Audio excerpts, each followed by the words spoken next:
My name's Mark. I'm an ear, nose, and throat surgical registrar. Sorry, my slides just disappeared.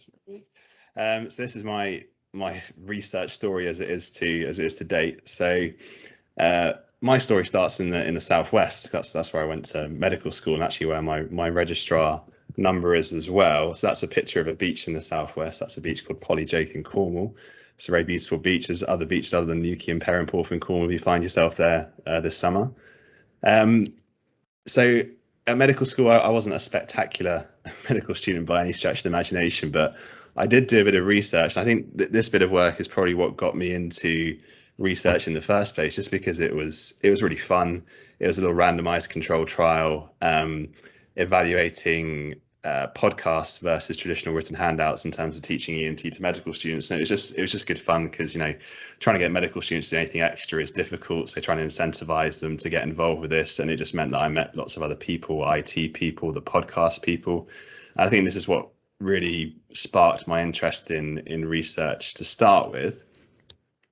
I then went on my journey to become or to get into surgical training. And I think the difficulty with getting a registrar number is it often feels like a very much a tick box exercise, and research is part of ticking those boxes, and you always get told you need to publish this many papers to get this many points, and that sort of took the fun out of it a little bit for me. But this is just my geographical journey again. So that the picture in the top left hand corner, that's Inverness, which is a very beautiful place in Scotland. That's where I did my core surgical training. And the next one in the middle is Aberdeen, which is a less beautiful place in Scotland, but still lots of lovely people there.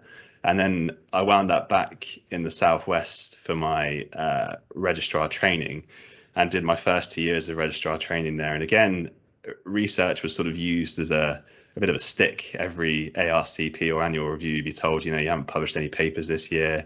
When are you going to do some research? And I guess it just felt like a tick box exercise for me, and I still had that interest in research, and I was just sort of waiting for the opportunity to come along that would interest me.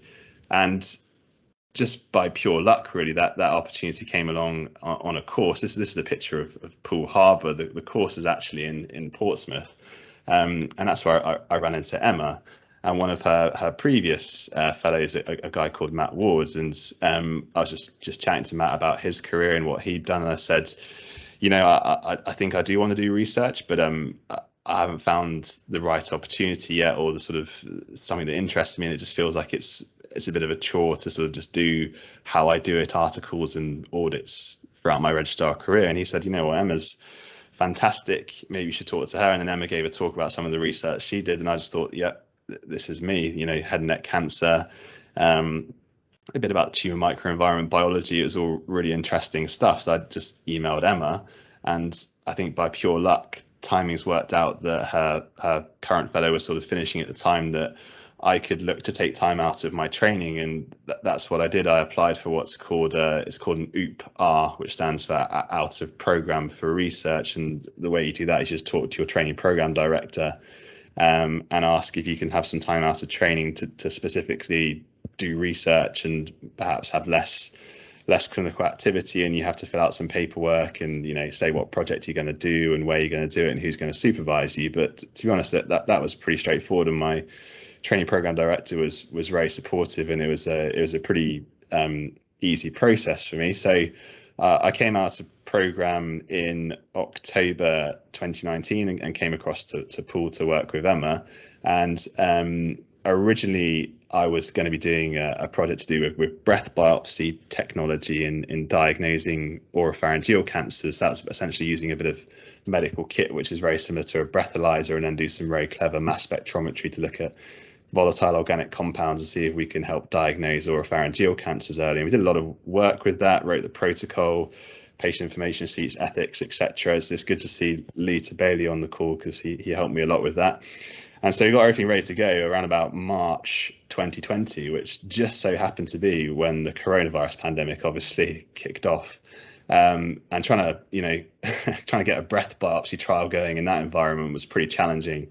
So that got thoroughly binned. But we kept going, and I'm just really lucky to have a mentor like Emma, because she has such a wide and diverse interests in research. These are some of the trials that I've been helping her with in terms of recruiting patients, collecting some data for.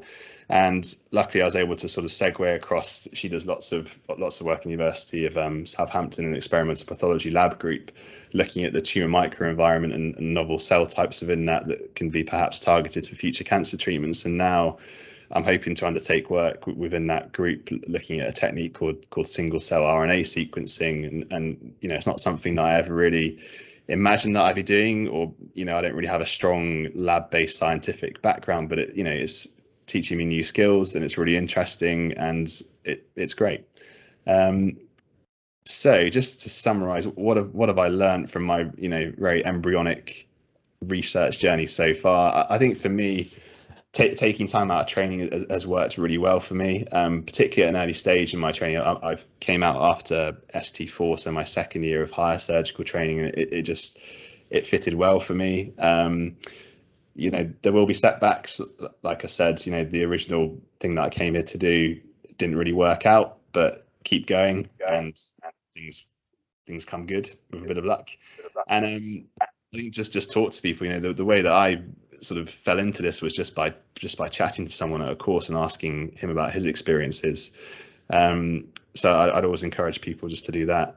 And then that's my email at the end. If anyone wants to ask me any questions specifically about applying for out of program for research or anything like that, I'd be very happy to help.